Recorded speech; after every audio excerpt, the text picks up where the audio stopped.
Morning. तो आज है सेकेंड डे हमारा नर्मदा टैंक सिटी में। और सुबह 6:30 बजे यहाँ पे आपको बेटी किया जाता है। उसके बाद 7 to 8 तक आपका ब्रेकफास्ट रहता है। और अभी 8:30 को बस निकलेगी। हम लोग जा रहे हैं अभी स्टैचू ऑफ यूनिटी अगेन। और अभी हम लोग जाएंगे व्यूइंग गैलरी, जो कि 135 मीटर पे है। टोटल हाइट है स्टैचू की 182 मीटर और व्यूइंग गैलरी है 135। और ये मॉर्निंग फर्स्ट स्लॉट है 8 to 10। ये स्लॉट में जाने का बेनिफिट ऐसा है कि यहाँ ये मॉर्निंग स्लॉट में बहुत ही कम रश रहेगा। अदरवाइज़ इवनिंग में आप लोग को कम से कम 1-1.5 घंटा नॉर्मल वीकडेज में खड़ा रहना पड़ेगा लाइन में। और यहाँ पे आपको और एक बेनिफिट है, अगर आप टेंट सिटी में रुके हो तो आपको टिकट यहीं पे मिल गया है। आपको कहीं से ऑनलाइन कुछ करने की ज़रूरत नहीं है। आपको खाली यहाँ बुकिंग करना है, आपको टिकट मिल गया है, आपको ट्रांसफ़र मिल रहा है। तो ये सब आपको एक्स्ट्रा बेनिफिट है। तो निकलते अभी, बस रेडी हो गई।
जैसे मैंने आपको बताया कि मूर्ति बनाने में सबसे बड़ा चैलेंज था कि एक पैर आगे करना है और एक पैर पीछे। देखिए, आप देख सकते हैं इतना बड़ा गैप, और बीच दोनों पैरों के बीच में 12 फुट का गैप है, जो बहुत ही टफ था। और ये कोई स्टैचू में नहीं, खाली स्टैचू ऑफ यूनिटी में।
तो अभी हम लोग ने चेकआउट कर दिया है नर्मदा टेंट सिटी 2 से, और बहुत ही अच्छा एक्सपीरियंस था। स्टे, फूड, एवरीथिंग वो सुपर्ब। और एक दो इम्पोर्टेंट पॉइंट आपको बताना चाहता हूँ कि आप अगर अपनी गाड़ी और ड्राइवर लेके आ रहे हो तो नर्मदा टेंट सिटी में दे आर चार्जिंग 500 पर पर्सन फॉर ड्राइवर, और 500 में वो लोग लंच, डिनर, ब्रेकफास्ट और उनको सोने की व्यवस्था भी देते हैं। तो बहुत ही रिजनेबल रेट में ड्राइवर का भी काम हो जाएगा, क्योंकि यहाँ आजू बाजू कुछ खाने को मिलता नहीं है, उनको कम से कम 5-7 किलोमीटर दूर जाना पड़ेगा। और यहाँ से हम लोग अभी जा रहे हैं टेंट सिटी 1 में, जो अभी उसका नाम हो गया है statue of unity tent city 1, और बहुत ही प्रीमियम बना हुआ है। स्विमिंग पूल, जिम्नेशियम वो सब इंक्लूड है उसमें। एज ए 5 स्टार रिसोर्ट के जैसा बना हुआ है, और कॉटेजेस बनाया है जो इनसाइड से टेंट का लुक दिया है, तो वो पूरा हम देखेंगे। तो चलते रहिए। और हाँ दोस्तों, एक बार फिर बताना चाहूँगा कि आप अगर प्लानिंग कर रहे हो तो याद रखना मंडे को स्टैचू बंद रहता है। और अगर आपको लगता है कि ये सब इन्फॉर्मेशन आपके काम में आ रही है तो आप मेरी चैनल को सब्सक्राइब कर सकते हैं, लाइक कर सकते हैं और शेयर कर सकते हैं कि आपके दोस्तों को भी ये सब नॉलेज मिल जाएंगे। तो यहाँ आके उनको पूछना, ढूंढना नहीं पड़ेगा। अगर एक दिन के लिए आ रहे हैं तो आधा दिन इंक्वायरी में वेस्ट हो जाएगा। तो इसीलिए हम लोग मेहनत कर रहे हैं, तो प्लीज़ सब्सक्राइब करें और चलते रहिए मेरे साथ।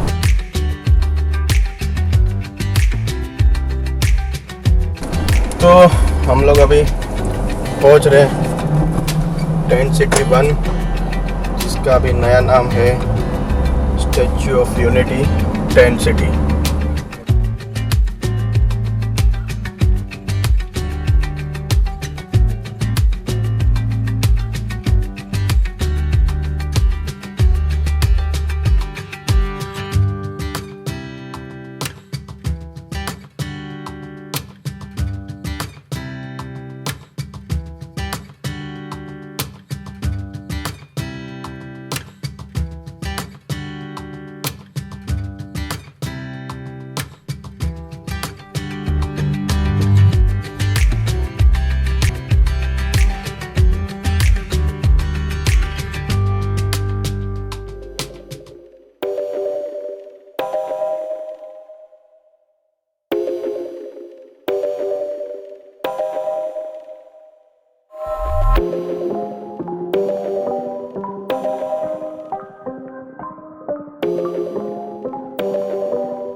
तो अभी हम लोग आ गए हैं जरवानी वाटरफॉल, जो अप्रोक्स 15-17 किलोमीटर है स्टैच्यू ऑफ यूनिटी से। ये पूरा फॉरेस्ट एरिया है और यहाँ पे अंदर अगर आप प्राइवेट गाड़ी लेके आते हैं तो आपको 500 रुपीज़ पर कार फॉरेस्ट को एंट्री देनी पड़ती है और वो भी 6 बजे तक अलाउड है इवनिंग में। उसके बाद आप नहीं आ सकते क्योंकि पूरा फॉरेस्ट एरिया है। और यहाँ पे भी हर जगह के जैसा गाइड मौजूद है गवर्नमेंट की साइड से। तो यहाँ पे है केवल भाई, तो हमको यहाँ का नॉलेज देंगे कि यहाँ पे क्या है। तो केवल भाई, मैं सबका स्वागत करता हूँ जरवानी वाटरफॉल में। यहाँ पे अगर आपको आना है तो पहले थोड़ा चलना पड़ेगा क्योंकि रोड से आपको थोड़ा ढलान है, 400-500 मीटर तक आपको वॉक करना पड़ेगा। तब आप वाटरफॉल तक पहुँच सकते हैं। और दूसरी बात मैं बताना चाहूँगा, यहाँ पे एडवेंचर एक्टिविटी चलती है। ऊपर की टावर लगा हुआ है, उससे आप स्टेयर्स रखे हैं, स्टेयर्स से आप जा सकते हो। उसके भी अलग अलग चार्जेस रखे हुए हैं एडवेंचर एक्टिविटी के। और वो जो पूरा जो ऑपरेशन होता है एडवेंचर एक्टिविटी का, वो यहाँ की ट्राइबल कम्युनिटी करती है, यहाँ के जो बच्चे हैं गांव के। तो ये केवल भाई ने हमको इन्फॉर्म किया है। आगे ही एडवेंचर पार्क का बोर्ड लगा हुआ है, आप देखेंगे तो वहाँ पे एडवेंचर एक्टिविटीज़ है। 2-वे जिप लाइन है, फ्री जंप है, आर्टिफिशियल रेपलिंग वॉल है, क्लाइंबिंग वॉल है, ऐसी बहुत सारी एक्टिविटीज़ है।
પડી ગઈ મજા જ આવ્યો મજા જ આવ્યા લાગે આ લસણની ચટણી